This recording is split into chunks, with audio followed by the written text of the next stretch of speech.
Good day, everyone, and welcome to the start of the 2025 Spring Heifer Academy webinar series. I am your host, cora-okkema, dairy educator with Michigan State University Extension. And if you're coming back from previous seasons, welcome back. And I'm super glad you could join us for this one. And hello to all of the new attendees. I am excited to start this new season and learn alongside everyone as we get to learn from our experts, ask some questions, and really take this journey together. So I am delighted to introduce our speaker today, Dr. Anna Laarman, a dairy nutrition and physiology assistant professor at the University of Alberta, and he'll be sharing on health and stress management in young calves. And for navigating today's session, before we get the ball rolling with things, we're not going to be having some poll questions today, but you can place any questions that you have into the Q&A, and we will be answering those as the presentation goes along. And a live recording of this session will be made available on the Heifer Academy YouTube playlist, and also the audio will be provided on Spotify. So you'll be able to go back to those if you didn't catch something, and you'll be able to grab all the information that you were wanting. And also at the end, please complete the post-session survey to provide us with valuable feedback on your thoughts of the session. We'd love to hear your big takeaways from today's session, what you really gathered from this, and also just the overall setup for registration, the format for delivery, all of that. We'd love to hear your thoughts. And if you also have any ideas for future sessions for topics, we'd love to hear that as well. So to get into the presentation, I am delighted to introduce our speaker today. Dr. Laarman is an expert in the field of calf gut health and physiology, whose research has made significant contributions to our understanding of early ruminant development. Dr. Laarman is known for his innovative research on the impact of weaning strategies on gut microbiome development in dairy calves. Today, he'll be sharing insights on health and stress management in young calves to raise healthy, productive heifers. His presentation promises to provide valuable information that you can apply to your own operations. Go ahead and take it away. Well, thanks so much for having me. It's really a pleasure to talk to producers and industry about some of the research that we're doing. I'm Anna Laarman. I'm currently at the University of Alberta. Some of my colleagues that are listed here, also from my former stomping grounds at the University of Idaho. I've done a fair bit of work over the last 10 years or so with health and stress management in young calves and how it impacts gut development. So that's what I want to talk to you about today. So just a couple of things I want to talk about today in the next 40 or so minutes. It's just an overview of just young calves, just so we get ourselves positioned right, and then talk about a bit about the vulnerability to stress. So we've historically talked a lot about gut development strictly from the nutritional standpoint of get that starter in them, get them weaned. But I want to talk more about what are some of the other factors that are happening while we're trying to accomplish those goals, and how is that influencing both calf health, but also their development. Then we'll talk a bit about stressors in early life, and then get into some strategies for managing that stress. So calf nutrition has really become more into the limelight. It used to be seen mostly as a very expensive sink of money for all of your milk or milk replacer, whatever you happen to be feeding them. So there was a very strong drive to wean those calves as early as possible. But in the last 10, 15 years or so, we've really started to see a lot of evidence emerge that calf performance is linked to future lactation performance. So the better your calves do in those first 2-3 months of life, you can see quantifiable returns in those future lactations in terms of milk production, in terms of health, and so on. So for instance, about 5 years ago, a study came out that looked at every megacal of metabolizable energy, so about half a pound of milk replacer, for every extra bit of intake before 6 weeks. You get an extra about 6.5 pounds of milk in that first lactation. So every pound that you can get that calf to eat in the first 6 weeks really gets a return 2 years later. In terms of fat production and protein production, so it's not just water that they're producing, this is producing components. So there's a very real return there. At 8 weeks, that positive association still exists. So what that means is in the first 6 weeks of the calf's life, every extra pound of milk, or half pound, excuse me, of milk replacer yields about 6.5 pounds of milk. Every extra half pound of milk replacer in the first 8 weeks of life will yield about 4 pounds, or just shy of that, of milk yield in the first lactation. So there's a couple of things there as an example. So if you are feeding your calves and you're going from something like 8 quarts a day and you up it to 10 quarts a day from weeks 3 to 6, you have an extra 20 megacals of intake. So that would be an extra 130 pounds of milk yield for that first lactation. Now, the couple things to point out here is I don't know how many of you are still feeding the 4 to 5 quarts a day, which is the traditional conventional way of feeding calves, of getting them to weaning as quickly as possible. The stronger recommendations now are more to be in the 6 to 8 quart range, if not higher, especially if you've got calf feeding robots to help dispense more meals, larger number of meals that are smaller in size. That can really help increase intake. So really, the other major thing I want to point out here is that that first 6 weeks is really key. So you see a much stronger association here with the first 6 weeks, where that same amount of intake, that extra megacal, will get you 6.5 pounds, but by 8 weeks, that association is a lot weaker. And so what I think that's really getting at is that early life, especially that first 6 weeks, is really crucial. And milk or milk replacer is really where your benefits are at. So as much as we can ramp that up without inducing something like bloat or scouring or anything like that, if we can ramp it up gradually and get them to a higher plateau, that really will generate a lot of returns if we manage that early on in life. At the same time, we're still, even with weaning them at, say, 8 weeks or 10 weeks, if whatever you happen to be doing on your farm, we're still doing this in a very, very accelerated manner. So if you think about your beef production systems, your cow-calf operations, those calves aren't fully weaned until 6 months or so. And if they're early weaned, they might be weaned at 5. But overall, we're talking months. And here in dairy, what we're doing the same thing, but in weeks instead of months. So it's a very, very accelerated time schedule. And so what we're really seeing here is that this milk, sorry about that, this milk provision here is the bulk of, if not all of their energy and protein intakes and all of their nutrient intake. And then weaning, whether we do it over 1 week or 2 weeks, for those of you that do it gradually, which I'm hoping is all of you, that's still a very accelerated time frame. And so what we then see is when you look at calf starter intake before 2-3 weeks of age, if you're feeding them enough milk, if you're feeding them a higher plane of nutrition, they really won't eat much calf starter until that 3rd, 4th week of life. And they might get something like 1/4 to a half pound by the time you start weaning. And it's that withdrawal of milk that makes it shoot up.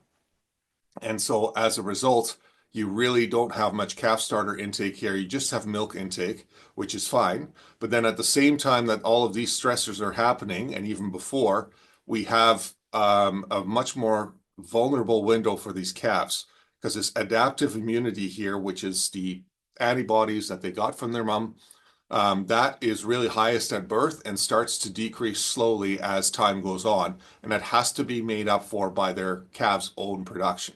And that doesn't always happen.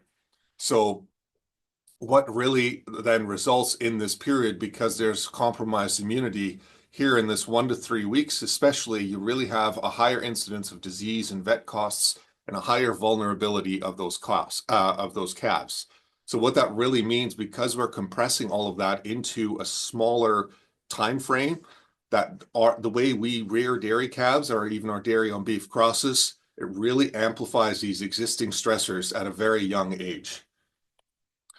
And so that leaves these calves very vulnerable to stress, because that adaptive immunity is taking off, and we're piling a bunch of stressors into 8 weeks or 7 weeks rather than into 7 months. So as I alluded to, calves are born with low or no circulating antibodies. So that means that the active adaptive immunity is very much non-existent when they're born. So they must get that colostrum, which, of course, we're all trying to do in our farm of making sure that calves get a lot of colostrum very quickly. And that is just because it's the sole source of antibodies for passive immunity, and you only get one shot at it. After that first day, it is very challenging to get serious passive immunity into those calves. So that means that these calves are really highly dependent on effective antibody absorption, especially in that first day. So here's a study. So we actually looked at passive immunity transfer in the first day, and we wanted to look at, well, where is this actually happening? We were able to find very, very little work that looked at where in the gut this was actually happening. And so what we did is we took a bunch of calves and we harvested a set every 6 hours for 24 hours. And then we looked at their serum IgG, so that's the antibodies, and we found that by 12 hours of life, the IgG concentration and the apparent efficiency of absorption had sort of plateaued by 12 hours of life already. So we're really seeing that that first 12 hours is really quite effective in terms of getting that passive immunity in. And so what we then also looked at was in the digesta, so inside the gut, where are all those antibodies going? So we saw the same thing again. So it's 1 hour of life, no colostrum was fed. Then when we compare it to 6 hours of life where colostrum was fed, we see a huge increase here in the abomasum, which we would expect, and then here in the small intestine as well. And then by 12 hours, a lot of it has disappeared from the gut. What's interesting here is that the ileum, this is the last section of the small intestine, and the cecum, which is the first part of the large intestine, those are sort of a delayed emptying rate, which would suggest that those sections, basically all those antibodies are moving through the digestive tract from start to end, and they're doing that quite rapidly. And they're sticking around a bit more in the ileum, the end of the small intestine, as well as the large intestine. So then what we did is we actually took pieces of tissue and we brought them back to the lab. So the farm we did this at was about an hour away. So it was logistically a lot of fun to carry out this study. It was quite challenging. What we did then is we mounted this in something called an Ussing chamber. And what that is it's basically two little chamber halves that are put together with a hole in the middle that you put a piece of tissue in, so that the only way that anything can get from one side to the other is through the piece of tissue. And that helps us calculate and actually measure how much nutrient of interest can go from one side to the other. So in this particular case, we were looking at IgG antibody transfer from one side to the other in the various sections of the small intestine. And so the duodenum is the first section, the second, third, and fourth section. So as we go down the tract, and then the first bar here is your 0 hour calves. So those were harvested right at birth. And then the solid ones were fed colostrum and harvested at 24 hours. And the vertical striped ones were not fed colostrum and harvested at 24 hours. So what was interesting here that sort of went against what we were expecting was that the feeding of colostrum was actually required to maintain that ability to absorb antibodies at 24 hours. So calves were not fed not fed colostrum. That tissue did not have any antibodies to transport. And this is not a factor of, well, you didn't feed them. So of course there's nothing to transport. Once it's in those chambers, we actually added antibodies to one side to see how much of it would show up on the other. So this is actually antibodies coming through the tissue here at 24 hours. So that sort of flies in the face of our previous understanding of that the feeding of colostrum is what prompts gut closure. So it seems to be that the picture is a bit more muddled and complicated than that. And we're now doing some follow-up work, trying to figure out what exactly is happening here. And we'll have some more results on that in the next few months. So why are calves this vulnerable? So if they need those passive immunities and they need that absorption, why have that to begin with? Why not just have them with a very active immune system right at birth? And a big part of it for calves is that commensal bacteria, so your beneficial bugs, are really needed to establish the gut microbiome. And so the commensal bacteria end up reducing that immune response through these T regulatory cells. It's these immune cells. And so what ends up happening here is if you have the gut with all your commensal bacteria, it will interact with immune cells here. And T cells are basically your active cells in the immune system that will actively identify and kill any threat that is being posed. But what commensal bacteria do in these young calves is they regulate a different type of cell, a T regulatory cell, which stops these soldiers from going to war, basically. And so what that does as a result is that there are no cells going out there to kill all these bacteria. So that allows, in turn, the microbes to survive and colonize the gut. So that does take some time, but that time frame is very important to establish that gut microbiome to give a healthy microbiome for the weaning and post-weaning process. The problem is that time delay where that colonization is happening does create some vulnerability. And so that is a time frame where you often see it on your farm in the first 3 weeks where your calves are much more likely to get sick. So in terms of building tolerance here, what you can see is this regulatory T cells that basically stop your, soldier T cells from going to war and killing off your bacteria. These regulatory T cells decrease with age. So this is a study from either University of Guelph, but this gentleman is now at University of Wisconsin-Madison. And what he found really is these T regulatory cells as a percentage of total lymphocytes really start to go down. So they're quite high. So there's a lot of inhibition happening here, 58.5%, and then it goes down to 41% and then 38% by the time weaning started. So that initial phase in the first couple of days is hugely important, and we're starting to identify exactly how this is happening, and so we can track that and that immune suppression and its importance in these young calves.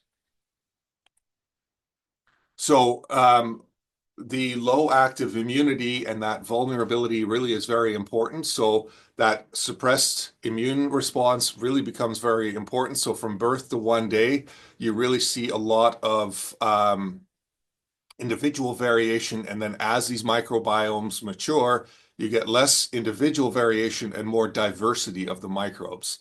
And so when you see by 7 weeks, which just sort of showed you on the immune side, from the previous slide, you also see that on the microbial slide, where you see certain genera, certain genuses of bacteria really start to decrease in abundance as time goes on and that microbiome becomes more mature.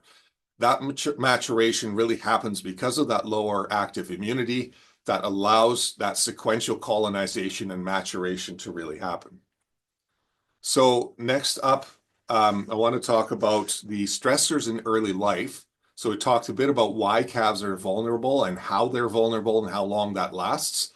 But now on top of that, during that vulnerable period, we throw a lot of stressors on there. So one of the major stressors, or that we've historically thought of as stressors, is rumen development.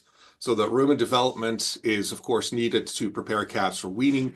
And so that is really stimulated by calf starter intake and its subsequent fermentation. And then because the calf starter that we feed is typically quite high in starch and very rapidly fermentable, that means that low pH is a lot more common in calves. So on the graph on the left, you can see from Todd Duffield's group out in Guelph, so not too far away from Michigan. You can see the pH in cows here ranging from 6.4 up to about 6.8 and then all the way down to about 6.1 and back up again. So that's a 1 day variation of a dairy cow that you can see quite a good range, but always staying below 6.0. And this red line is that 6.0, below which we start to have problems with fiber, fermentation, and digestibility. And one of the earliest studies I did in calves, we measured rumen pH, and at first we thought our meters weren't working because what we saw when we put this all together was the rumen pH really crashed right down to 5.2, 5.1, and this is an average of 14 calves. Each one of these lines is an average, so it's a huge amount of data that's gone in here and measured every 2 minutes. And what we're really seeing is that they stay down at, this low range here, where in adult cows, if you had extended pH, a rumen pH of 5.2, 5.0, those would be clinically sick pretty quickly. Whereas these calves had no clinical symptoms, pH just recovered every day, and it was really quite something to see. And we've since seen that in multiple studies, no matter how we measure it. So that led us to think, well, that's going to be a problem for these calves because the epithelium, sort of the layer that lines the rumen, is really going to be quite vulnerable to this low pH. The rumen does have a bit of an advantage over the small and large intestine in that there are four cellular layers that help protect the inside of the calf from that fermentation and that low pH, whereas the intestine only has one.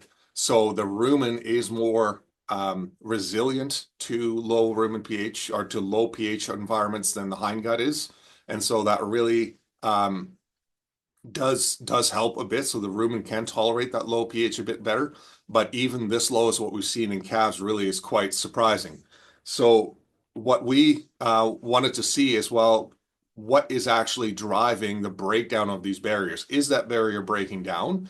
And is that barrier really more susceptible to pH or something more classical like LPS, which is a bacterial toxin? And so what we did here in one study is we used a cell line, hindgut cell line, and we changed the pH. We dropped the pH from 6 or from 7.4 down to 6. And then we increased the LPS concentration from 0.5 to 10 nanograms per milliliter. And what we found here is that what we're seeing here is these are all immune markers here.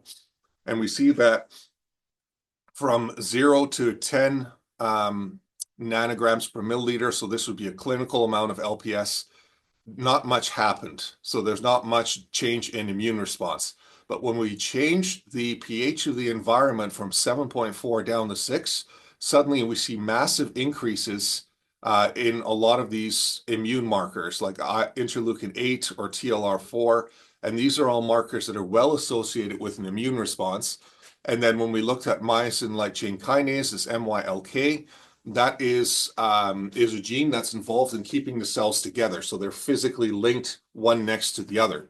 And when that pH dropped, that expression really started to go down. And so there was really indicators that low pH was much more detrimental to the effective functioning of these barriers than the high LPS was. So that sort of confirmed our previous suspicion that in the hindgut especially, that low pH that we often see in calves is really going to be highly problematic. And so we wanted to look more at, well, um, if they are experiencing low rumen pH when they're eating calf starter, does that low pH translate to the hindgut? So we have seen in all these studies that the low rumen pH doesn't impact performance directly in terms of intake or growth, but we could be foregoing a lot of growth potential without ever realizing it. So in cows, when you have low rumen pH, the passage rate often increases as a way of shuttling all that fermentation away from the rumen, and that can often lead to hindgut acidosis, which is, again, as we saw in the previous slide, also very detrimental and detrimental much more quickly. So what we're not clear on, though, is that same link, does that link between low rumen pH and low hindgut pH, does that exist in calves? And so we wanted to know, is that low rumen pH bad for calf stress and calf health? And so we did a study a few years ago, and what we did is we cannulated calves. We took a group of calves and cannulated them at about 7 days, and then gave them a week for recovery. And then every 2 weeks after that, so week 3, 5, and 7, we emptied out the rumen and put in a rumen buffer. And so those buffers were either high pH, low pH, and high VFA or low VFA. And so the idea was to create some extreme environments in the rumen and see what that is doing to calf stress, what that is doing to health, and what that's doing to gut development. And then in week 7, what we did is we harvested the calves after this infusion. We harvested the calves. We looked at gut measurements. We looked at digesta as well as tissue sampling, and just in more detail what was going on with all these tissues. And so what we found, apologize for this, what we're looking at here is the different sections of the small intestine here and the rumen. So here's the rumen pH, and then all the way through the large intestine here. And what we're really finding here was that this here was the first two were the high VFA, and then we saw low pH here. So these were both low pH. And what we're really finding here is that this high short chain fatty acid in the rumen actually led to a higher pH in the hindgut. So we have a high short chain fatty acid here and here. That's the first two. So that's high pH and low pH. And then what we found is whenever there was a high short chain fatty acid concentration in the rumen, we saw a greater pH recovery in the hindgut, in both the cecum and the colon. And that took us by quite a bit of surprise. We saw the same thing then in the hindgut in lactic acid concentration. So again, when you had the high short chain fatty acid, when that pH dropped, we actually found a huge drop in lactic acid concentration and total organic acid concentration. And so what that really was telling us was that the low pH or the higher short chain fatty acid concentration really was effective at creating something of a protective effect in the hindgut. So it seems to be the opposite of what we're seeing in cows, where with more fermentation in the rumen, we have better pH recovery in the hindgut, so a higher pH that's at a healthier level, and we have lower lactic acid and organic acids that are that would potentially be destroying the epithelium. So we're really seeing that the linkage that we're well aware of in cows does not at all exist in calves and may actually be the opposite in calves. The next stressor that I want to talk about is weaning. And so with this 10-year-old study out of Guelph, and what they did here is they just looked at total energy intake for calves that were weaned at either 6 weeks or 8 weeks. And so what that really demonstrated was that here you can see the milk replacer that was fed, that was cut in half for a week and then cut off completely. And so you see the calf starter, of course, and would just drastically increase when that milk is being reduced. So that's expected. But really what's really quite fascinating from this study is that when the calves were weaned at 6 weeks, that drop in total energy intake was very severe and took about 2-3 weeks to recover from. Whereas when that drop happened at 8 weeks, it was less severe and the calves had recovered within about a week.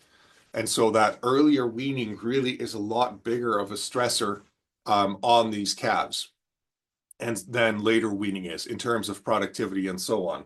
So we did some follow-up work on that.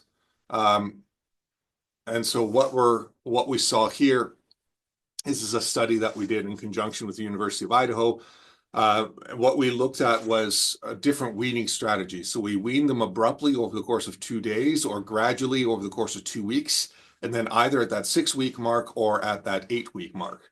And so what that really showed is, you have what you can sort of see here. You have early abrupt, early gradual, late abrupt, and late gradual. What we really saw was that there was an immune response at the 8 weeks, but not at the 6 weeks. So that would suggest that there's some more maturation happening here. But when we look at total antioxidant capacity as well as haptoglobin, which is also a stress indicator, it did not matter what a strategy we used and what age they were at. Pre-wean, when you look at pre-wean versus post-wean, that really increased your antioxidant capacity, suggesting that there's stress. And then here between haptoglobin, we saw an increase between day 7 and the onset of weaning. So as those calves are maturing, we do see a bit of a stress response happening here. And so the weaning is stressful, but that doesn't necessarily mean that the calf is always responding the same way. And on the right here, again, you can see that some of those immune cells that are associated with a stress and immune response are much more active than at 8 weeks than they are at 6 weeks. So when we looked then at more productivity measures, is even though we saw that immune response, we did not see any differences in heart rate in panel A, in respiration rate in panel B, or in rectal temperature in panel C. We did see a gradual increase in fecal score when calves were weaned late, and we suspect that has to do with greater intakes in calf starter and longer intakes of milk replacer, so that in and of itself wasn't too surprising. It was an increase in fecal score, but these were not bloody feces. So with these young calves, Loose feces is not necessarily a bad thing, but if it gets foamy or bloody, then it becomes a much bigger problem and it's more indicative of a health problem. But overall, what we saw largely is that these productivity measures were not affected, even though there was some immune response happening in that calf anyway. So with early life, like with the colostrum feeding, with your onset of rumen fermentation, and then with weaning, we'll have all these stresses that we cram in. What can we do to sort of manage that? And what I really want to do is sort of divide early life into three phases.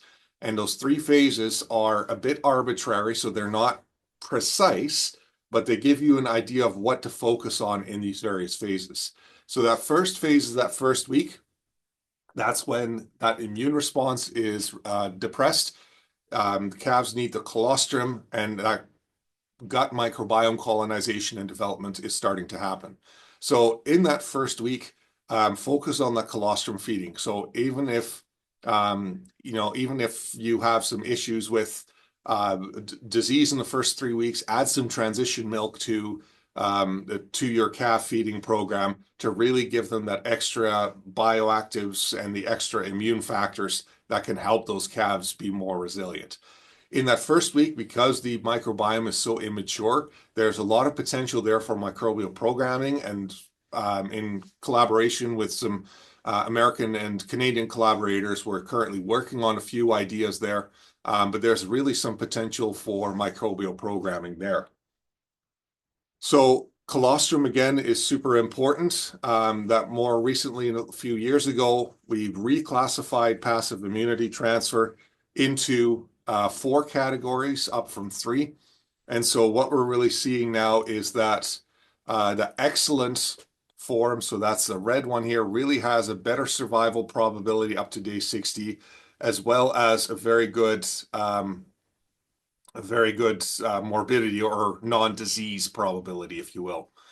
What's interesting here, so poor passive immunity transfer is associated with both more sickness on the right and more death on the left.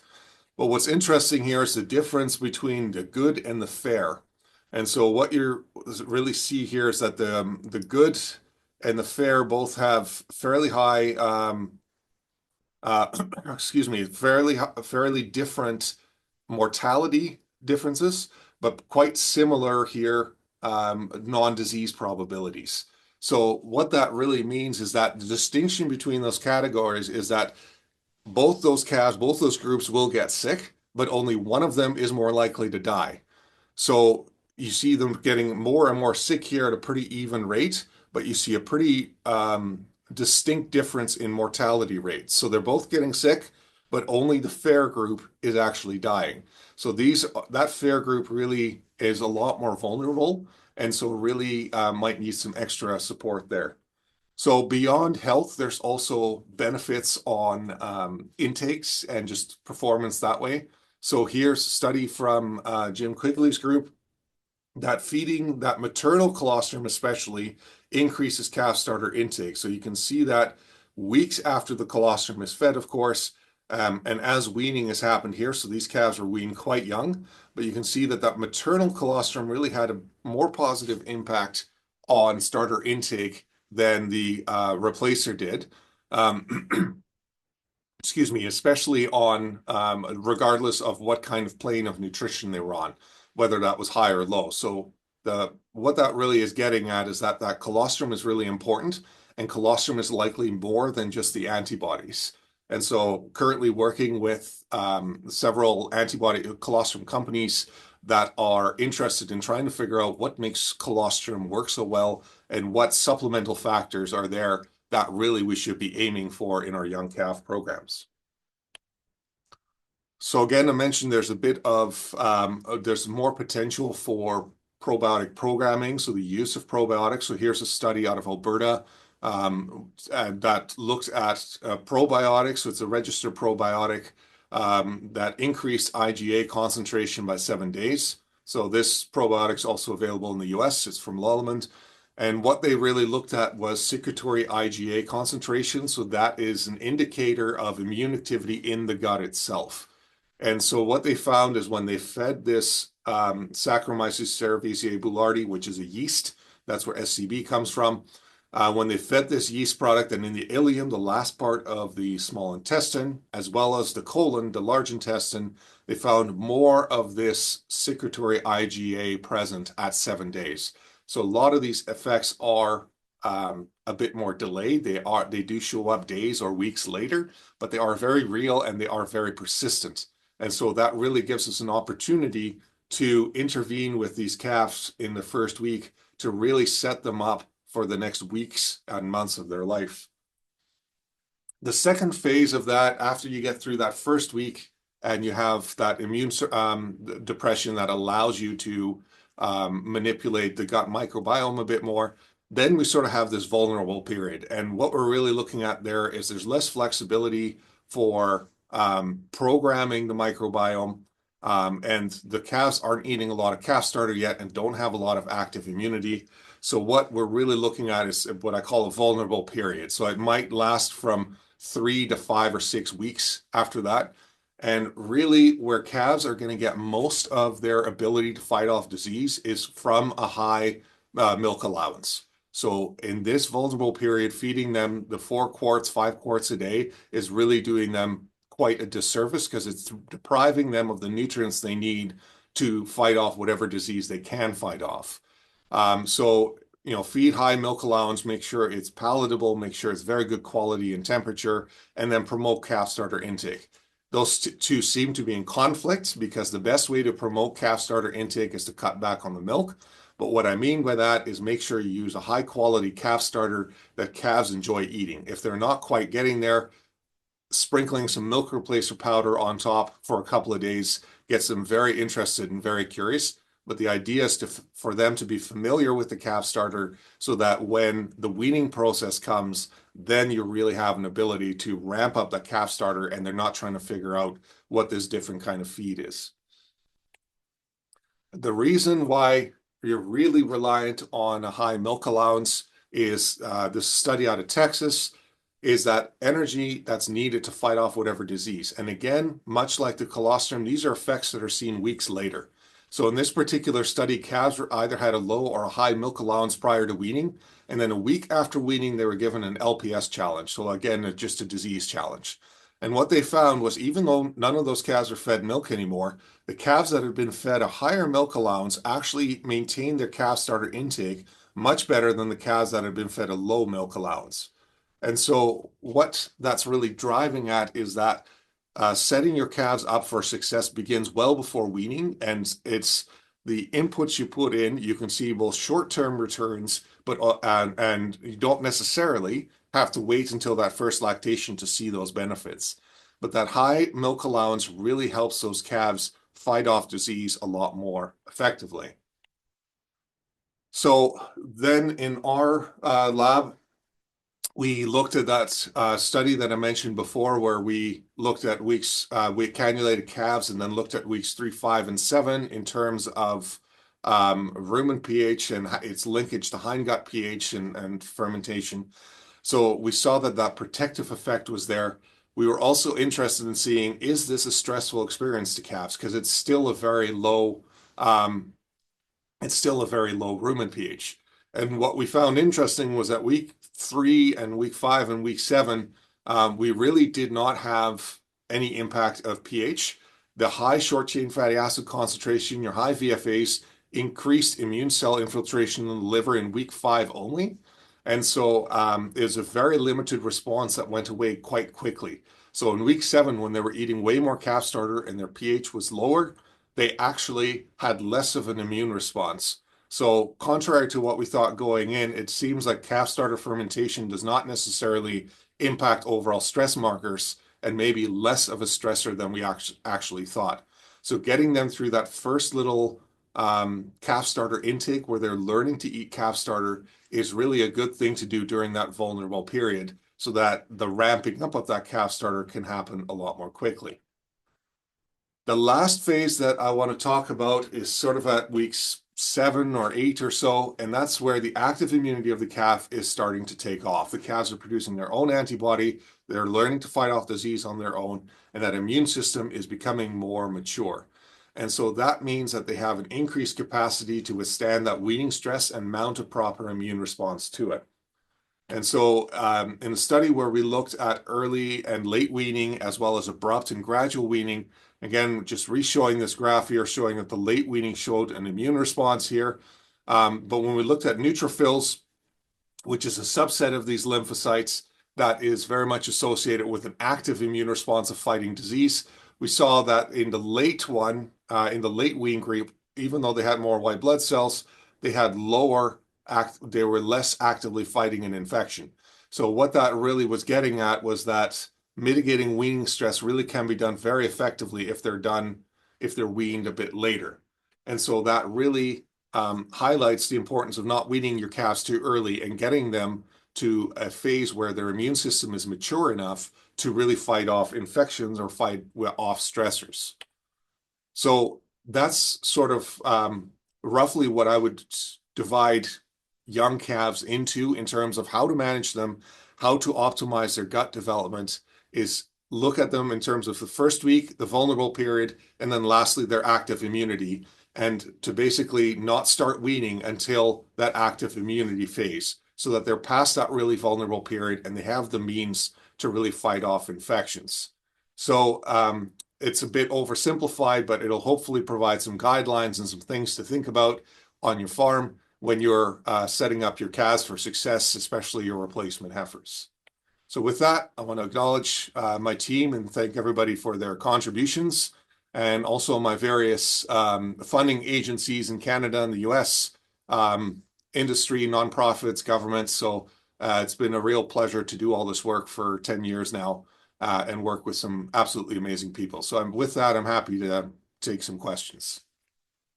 Wonderful. Thank you so much. That was incredibly fascinating. I was just jotting notes throughout the entire thing. And my goodness, if I had you as a nutrition professor, maybe I would have had a different career path.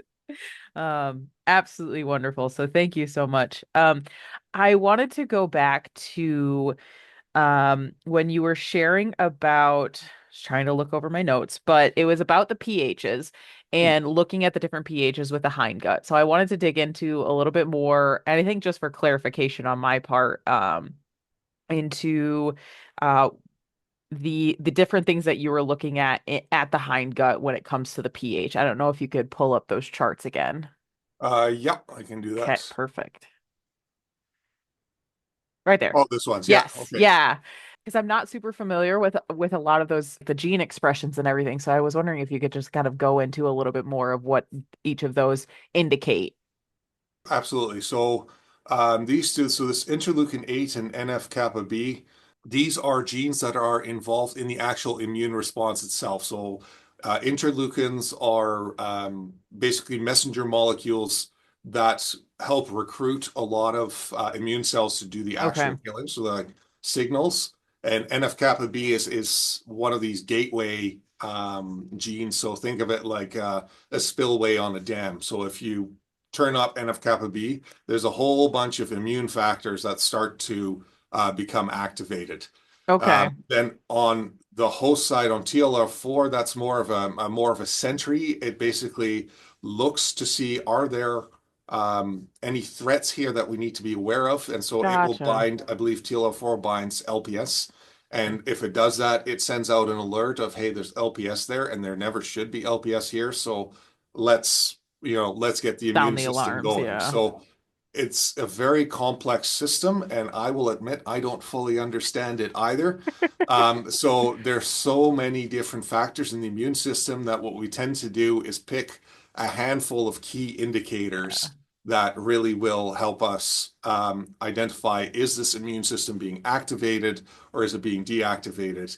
And it lined up quite neatly in this particular study that all of them seem to be quite responsive to the pH, but not to LPS. Yeah, that's awesome.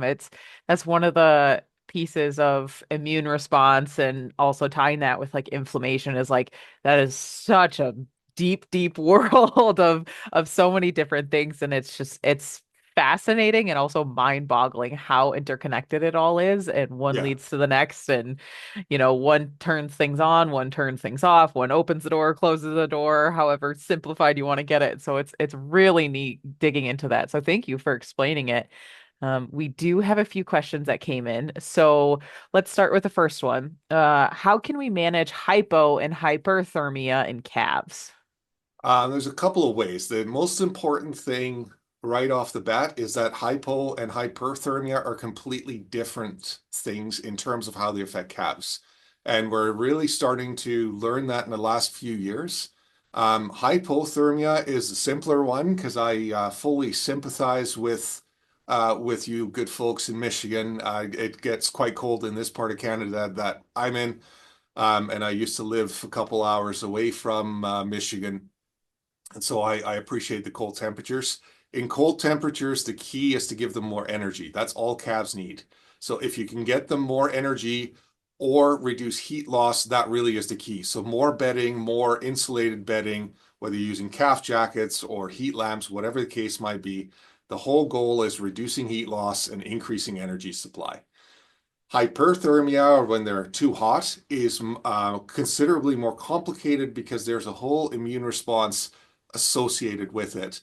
And that immune response is we're just starting to really grapple with all of the negative things that hyperthermic immune response is really doing. And so with hyperthermia, and working with collaborating with some faculty in the University of Tennessee in this, trying to figure out what exactly that hyperthermia in calves is doing, and it's Mm, sucking up a considerable amount of energy, but it's mm, also doing damage to the intestinal lining, that epithelium I showed you.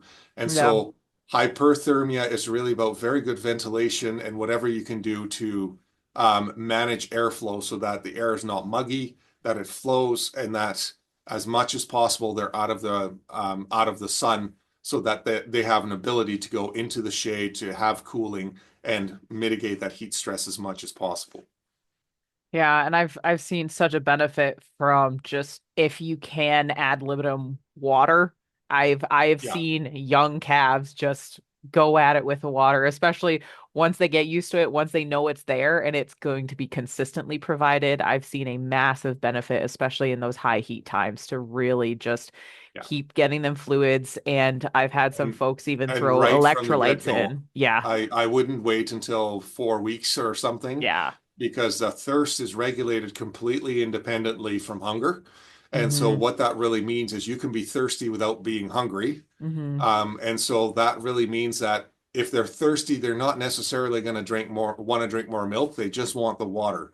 And so having that water right from the start of life is hugely important to get them familiar with it, like Cora said. And then when they have any kind of heat stress or dehydration, that they have that right available to them. So Yeah. when it's really hot out, it's like drinking a soda when it's, 100 degrees out. Once you've had one or two of them, eventually you usually want water and not Mm-hmm. more soda. So calves are the same way here. So that water provision, especially in spring, summer, fall, is hugely important. Absolutely. Absolutely. Awesome. I am going to actually share my screen quick so we can get that survey up for folks before we wrap up. There is one more question, so let me throw that up there. Is that coming through all right? There we go. Awesome. Perfect. So, yeah, before we wrap up the final question, if folks could take the time to go through that post-session survey, thank you so much, everybody, for attending. I think this is the largest live audience we've had in the series, so or in the entire existence of the Heifer Academy webinar program. So, super wonderful to see that. And um, let's go through this last question. So I see producers incorporating hay in varying weeks of pre-weaning and weaning stages. What are your thoughts on hay in the diet at a young age? Overall, I tend to be for it. If you're limit feeding your calves, then the hay can become a problem because if you're limit feeding that milk, then those calves will be hungry and they'll eat anything. So they might eat more hay at the expense of calf starter. When they're fed more milk, like 6 to 8 to 10 quarts a day, then, and a lot of studies have actually seen the exact opposite, that it actually helps stabilize the rumen, and it helps promote calf starter intake, ironically. And so overall, I'm generally quite for it. I don't usually provide it before 3 weeks of age or so because I want them to get familiar with Hmm. the calf starter first before they get into hay. And so I usually wait till 3 or 4 weeks to introduce it. I've done a whole bunch of calf studies, and every single study I've done to date, um, regardless of what the feeding treatment was, of how much milk they got, none of them started eating hay until 4 weeks of age, and then they started all going up at the same rate. So it's very challenging to get variation in there. So I typically start introducing hay at about 3 or 4 weeks just so they get familiar with it and they know what it is before they need to start relying on it with weaning. I Hmm. would not stack stressors and introduce new feeds at the same time that you're withdrawing some well-known feeds because that just creates way more stress than that calf Hmm. needs to be able to handle. So definitely provide it before weaning and give them a couple of weeks to familiarize, play with it, and learn that it's something they can eat. Yeah. Wonderful. Well, that wraps things up here on my end. I don't know if do you have any final words to share with the group? So not really anything other than it's been a pleasure to be here.